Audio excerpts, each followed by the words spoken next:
23 and problem number 4.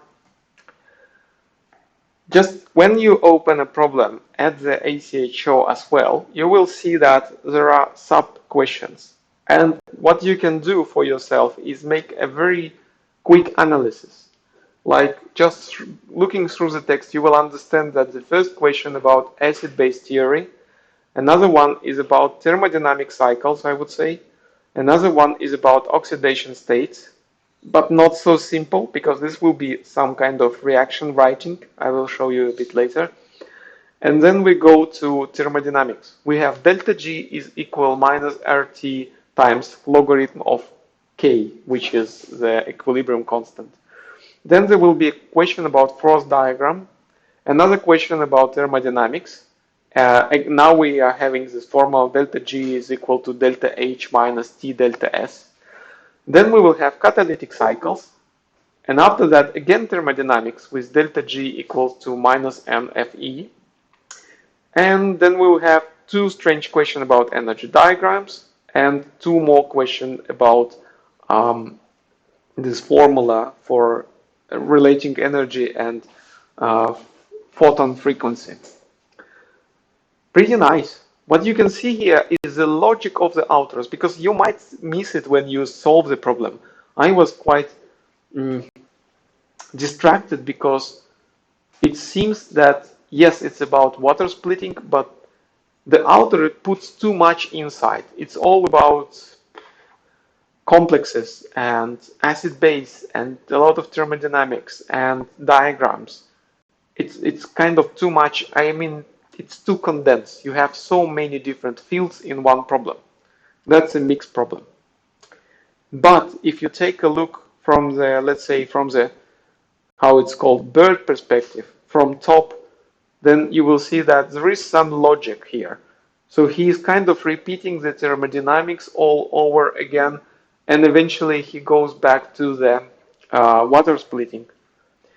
The first one, the question was about two reactions. H plus H minus gives us H2. And another one was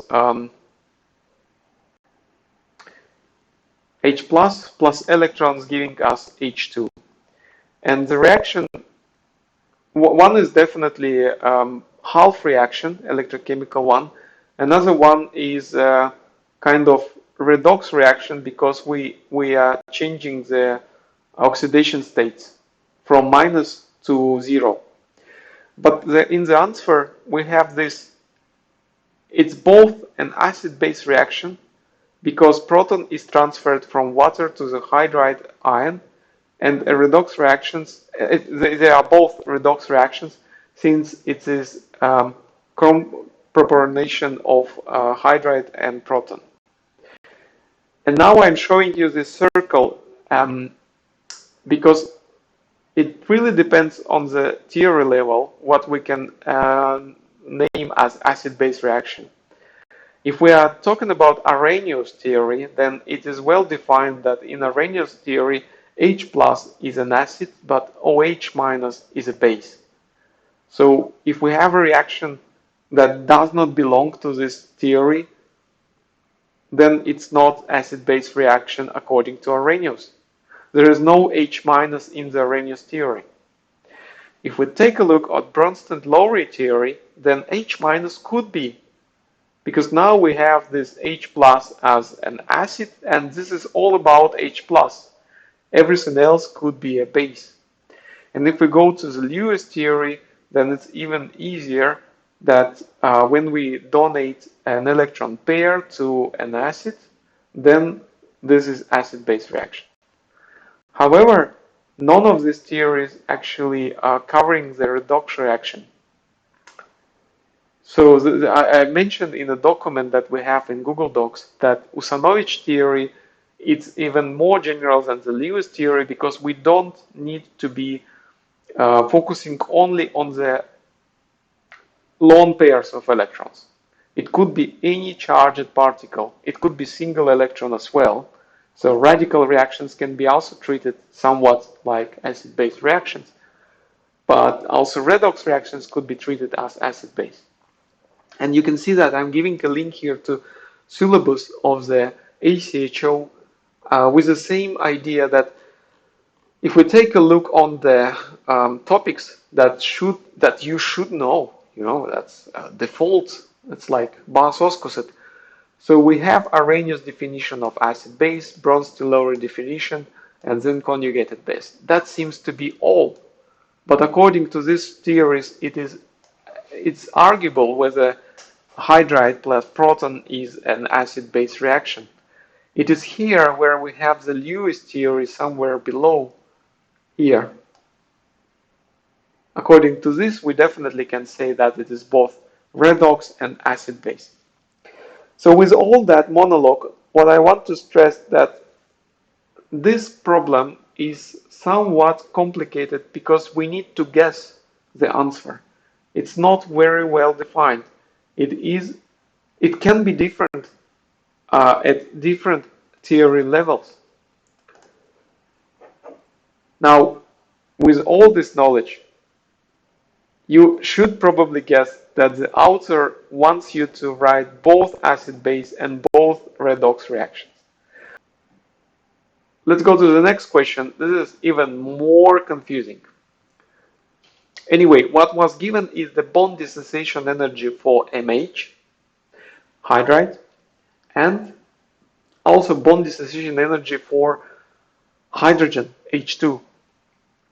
And out of that, we needed to write some reactions to get the understanding how we should relate it to disproportionation and then to the overall net reaction. So, some ideas. First of all, what is really strange in this problem? First of all, we should not we should not mix thermodynamic potentials. Because what they assume here is that delta, when we start with bond dissociation energies, they assume that we can get an estimate of free energy. And out of that, we will apply the formula in order to calculate further the potential.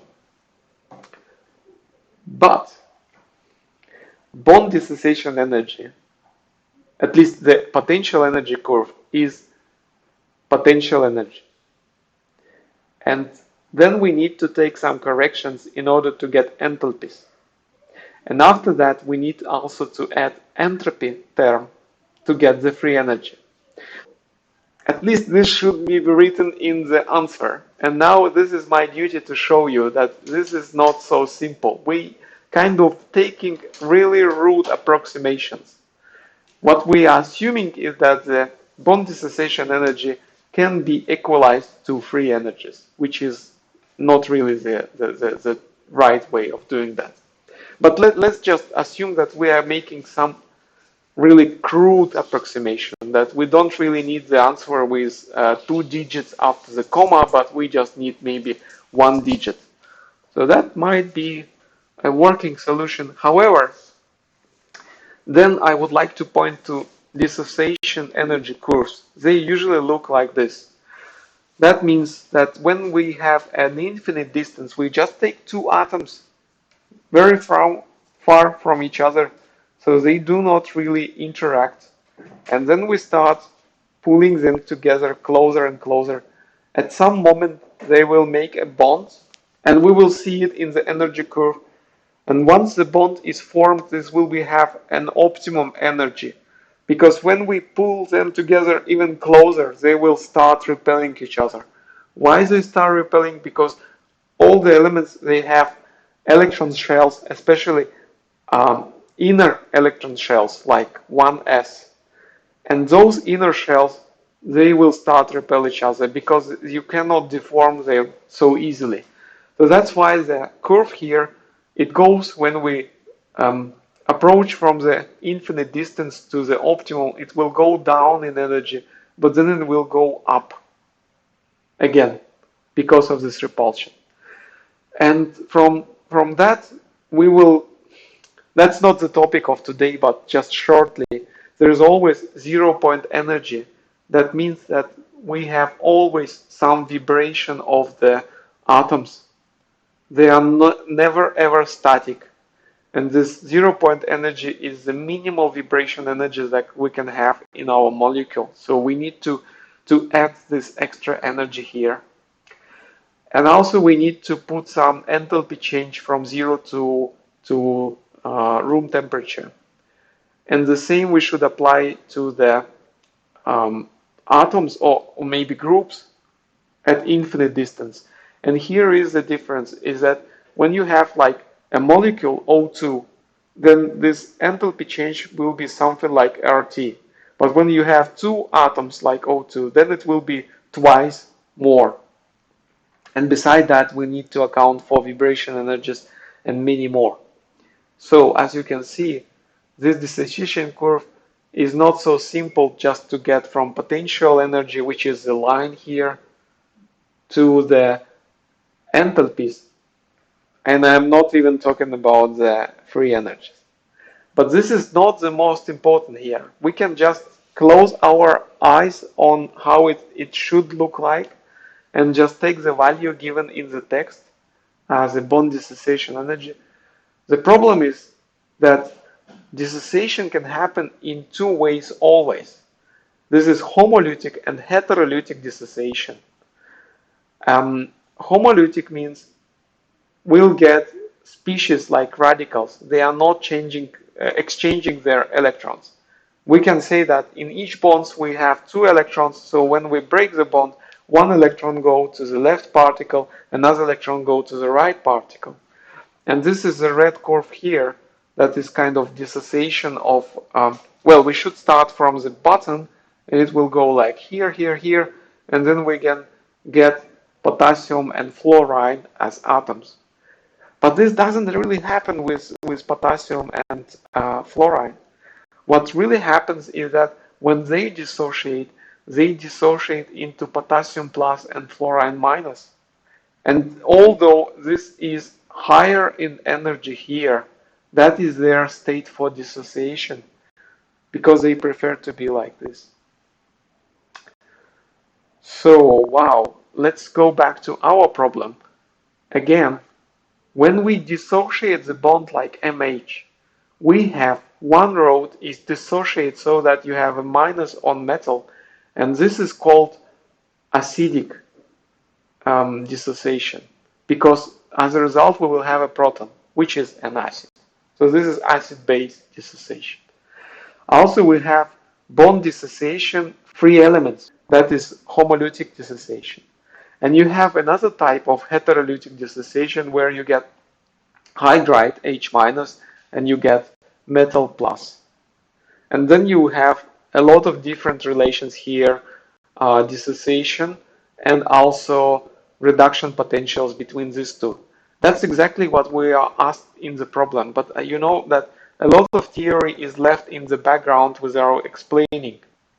What is important for us is now to understand that in these two reactions we have only one electron. So let's now guess what kind of approximation the author did. They probably just wrote the reaction like this, and now they assumed that the bond dissociation energy also described this hydricity production of hydrides.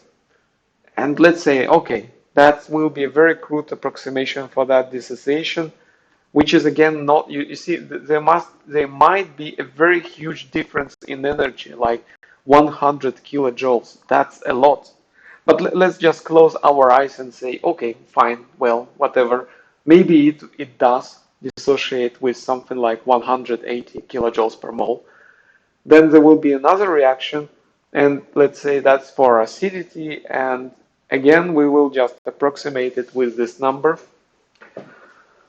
Then we will have another reaction, which is disproportionation. Well, this is comproportionation reaction, making the metal. I'm writing it in this way so that next step we will write also co-proportionation of hydride and proton, and then we can get the net reaction, which is 2MH giving us hydrogen 2 and also 2 metals. So the trick is whenever we are estimating whether the process is possible or not, we are saying that it is only possible when the free energy is negative, and it becomes possible when the free energy is zero. That's very interesting, a very useful approximation. Just taking something as a zero is always handy. So, if we sum up the reactions, the same way we must sum up the energies. The left will be, it is mass balance, but also it includes charge balance. If you count all the minuses and pluses, you will see that it will give us zero. If you count all M's and H in this reaction, you will find that this is mass balanced. And on top of charge and mass balance, you have also energy balance. That's the third type of balance you should do. And all thermodynamic cycles then rely on that Hess law. Hess law was defined for enthalpies, but it can be extended to free energies the same way. And that means we need to sum this up, and it should give us zero. So from that we can get our unknown variable, which is now delta G minus Fe equals to, now we calculate the value and get something like 0.7. And I would say that accounting for all the uncertainty we have taken here, it should be more like E approximately equal to 1 volt. So it's really a rough approximation. Eventually the author wanted to simplify the problem so that you can just, you don't think too much about theory, you just put two numbers together. So what's the advice? What to do when you feel like the author wants from you some specific answer, but you don't really know for what reason you should choose this answer? And the advice is very simple. Whenever you are given two numbers, you should do something with these two numbers. You can either subtract them or sum them up or you multiply them, but this is what you are expected to do. Some magical trick with two numbers, and that was exactly here. I give you some reasoning why we are doing it like this, like they show in the official solutions. I also criticize the author because those approximations are too crude, unbelievably rude, and in real life we should not do like this ever. But from the competition point of view, you are given two numbers and you must to provide some answer. So you should understand what is the logic in the author head, in what author thinks about the answer, and you should give this answer. Good. We can go further. I'm taking those pathways from articles. What they suggest in the articles, and they write much longer introduction than you have in the problem. They write that cobalt is very promising. Its complexes can bind hydrogen, and then it can catalyze the hydrogen production. So what they think about the mechanism, that there might be three possible mechanisms they at least came with in their heads. And they have cobalt-2, which is a usual oxidation state of cobalt, which we can reduce to cobalt-1, and this cobalt-1 can steal one proton, but while getting this proton, it will also change the oxidation state of cobalt. So you see, this is the most interesting trick that's not written in the problem. Why would cobalt have oxidation state of 1? It's not really common for cobalt. But the thing is, it is in the complex, so it's already stabilized with something. So we are not giving just one electron to cobalt ion. We are giving it to a complex where it is stabilized through delocalization of this charge, minus. So this charge will be shared with all the ligands in the complex. And then once we have negative charge, it will obviously attract some positive charge like hydrogen in the form of a proton. But whenever these protons go into the complex, it will bind to the metal, and then our perspectives should change. So now, because hydrogen is more electronegative than cobalt, we assume that now cobalt is in oxidation state of 3, and this charge, of course, it went to the anion, and well, we neutralize the charge with the proton, right? And the next step, because this hydrogen is now negatively polarized, it has some negative charge on it, then it will react with the proton, giving us H2, and we will be having cobalt in oxidation state of 3. So in order to make it back to 2, to normal, we need to give one more electron. Okay, that's a really tricky question. You see, that requires a lot of understanding. So first of all, let me just show you the reactions again. We can start with MH here, and we can end with proton. Don't mind the charges at all. Just focus on reaction where we get out of the complex a proton, and reaction where we get out of the complex hydride. Now take a look on the pathways. In pathway number 3, we have stepwise reduction of cobalt to cobalt 0. And this cobalt takes H from an acid, and it will become a hydride. You see, it will be actually a hydride. So this is reverse hydricity reaction. But in the next step, we can say that this hydride H minus is released from the complex, and then it reacts with a proton. So this is kind of a net reaction which we can split into two sub-reactions. First of all, it will be cobalt 2 H minus dissociating into H minus and cobalt 2. And then we'll have a reaction where we H minus put with H plus, and that will give us H2. Do you understand it now? So in this pathway 3, we don't have acidic reaction at all. And that does not correspond to the problem. In the problem, we have two pathways. So they deliberately show that we assume that this complex can dissociate into protons, as well as this kind of complex can give us hydride. And these are mechanism number 2, because here what you see in this reaction, it's actually exchanging the proton between cobalt complex and the acid A. And the same step is in pathway number 1. Is it clearer now? Oh. Now we just have seen a way to write those complex mechanisms with reactions. And you have written net reactions. And these net reactions basically could be even simplified to just H plus electron minus, giving you H2. But in the mechanism, you turn H plus into hydride by binding it to some complex metal. The same you can write in a way like this. This is a very common scheme for writing these mechanisms. So you can even have three-dimensional representation of the same. My advice here, don't be frightened.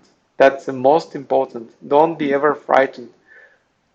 Focus on the most simplest thing, like charge balance, mass balance, and energy balance. Just pay attention to what's going on to the oxidation states and where the hydrogen goes. Because this is the way to solve cycles like I've shown to you in this presentation here. You can do that only applying the balances, because what you actually do here, you're applying the mass balance. And when this is not enough, you also apply the charge balance. So don't be afraid of any specific and complicated mechanism like shown here. We are getting to the question number 4. It's about relation of pKa1 and pKa2, and the authors, they rely kind of on the, perhaps on the organic perspective about chemical reactions. The author's answer sounds like the ligand donates electrons to the metal center, making it electron rich. The more electron density is localized on the metal center, the more pKa increases and the H become less acidic and more hydridic. And then I've got some addition from the IChO team that if we consider this reaction like dissociation into L- and proton, then if L is electron attracting, the pKa goes down. If it's electron donating, the bonding to H becomes stronger and pKa goes up. And now I'm giving you this correlation showing that when the acidity is going up, then the acidity of the metal H complex will also go up. Let me see if it's does it actually, yeah, it is in line what they have. So if pKa1 goes up, pKa goes up as well. That is the correlation. I do not entirely agree with that, because I don't really see the reason why they should go. I agree here, it's just my personal opinion. When we are in the organic chemistry, then we can apply some resonance or induction effect, when from one part of the molecule we can translate electron density to another one, and that affects the reactivity. But in organic chemistry, we are usually thinking only about the formation of that specific bond. In aqueous chemistry, we also should take into account the charge, which is not always there in organic chemistry. We have usually we have somewhat neutral reaction. Well, at least we do not change the oxidation state there. But in aqueous chemistry, when we change the oxidation state, we change the charge, then we also change the solvation energy. And in that sense, I will just focus on two aspects here. That whenever we try to predict acidity of some common acids like halogen acids here, then, sorry, yeah, it's almost there. Yeah, so for example, if we take this row HF, H chlorine, H bromine, H iodine, then it's not really in line with the ability to attract electrons or ability to make a strong bond. If we look into this table, then we are looking at the final delta G here, and it goes from positive to negative, meaning that H iodine is the strongest acid here. It will have the lowest pKa.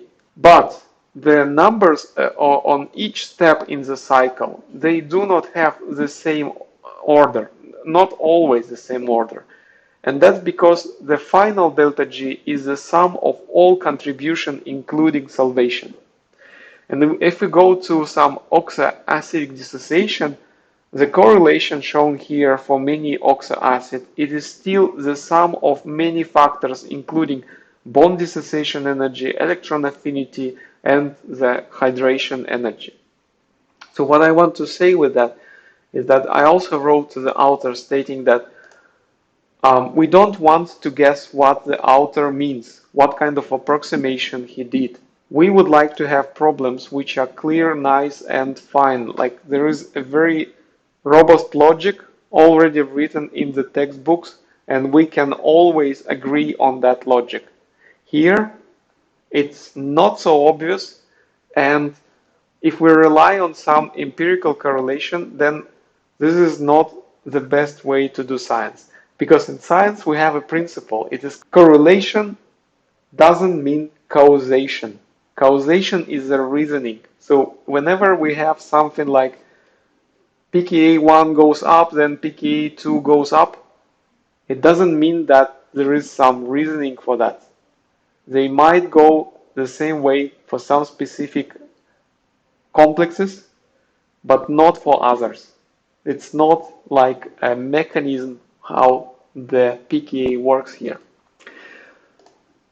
However, there is some logic in the answer, and please also write in the comments what do you think about this, whether you agree with that or whether you still have questions. Okay, next one is a bit picky, and I have a lot of links here to chemistry. Sorry, so we have this electrochemical diagrams, and you have plenty of problems here. Please solve them, and I will assure you, once you solve at least a dozen of them, you will become a master of electrochemical diagrams. And there is also this LibreOffice textbooks. I also given you this link. It should be in the previous document, because here it is explained how to read those diagrams. So please carefully go through all those types of diagrams, explaining in which case we will have reaction happening, which are the most stable intermediates, which are the most aggressive oxidizers, all these things. About this problem. So first of all, we should understand what's given is that standard potential difference is 0. That means at the pH 7 it is shifted. Do you know the formula for shifting? It is from the Nernst equation. And that's what I'm saying. When you start solving the problem, please try to analyze what kind of questions you have, and then think which kind of equations you will need from the page with equations. And one of them will be a Nernst equation, and that states that we have RT divided by NF multiplied by the logarithm of concentration. So when you say that we have 10 in the power of minus 7 of protons, and you take logarithm of that, and then you multiply by temperature and gas constant, divide by Faraday number, and by 1 electron, you will get 0.41. So that will give you 2 points for the state of 1 and state of 3, because when disproportionation happens, you will usually have lower oxidation state and higher oxidation state by plus minus 1. And then the only thing is where to qualitatively, not quantitatively, not like you don't need the real number. You just need to draw something on the diagram. Where should you put it so that disproportionation happens? And according to the rules of those diagrams, it should be above the line that connects the two states, state number 1 and state number 3. So wherever you draw it a bit here, or a bit here, it's all correct. But please don't put it too low. So like later it will be difficult to appeal that you are just above the line connecting two states. Okay, and with that I go to another tricky question. They are deliberately giving you the wrong signs in a way that they write the reaction in one way, like formation of oxide, but they will give you, at least in the answers, they have changed all the signs for no reason actually. What you should do whenever you solve, you first of all write the reaction whenever it's possible, even if it's not asked. You write reaction, and then it is obvious that whenever you calculate any thermodynamic function like enthalpy, entropy, free energy, you always get the numbers for the products and you subtract the numbers for the reagents. It's so easy. You subtract from right the left part, right minus left, and that's it. So first of all, just write the reaction and you will never make a mistake. That was here the same. What's also curious is that the authors do not really think about the significant numbers. Please find out what is significant number, and remember that whenever you have intermediate step like calculating the entropy here, you can write more significant numbers than it should be, because here when we do some algebra, then significant numbers are determined by this number 205.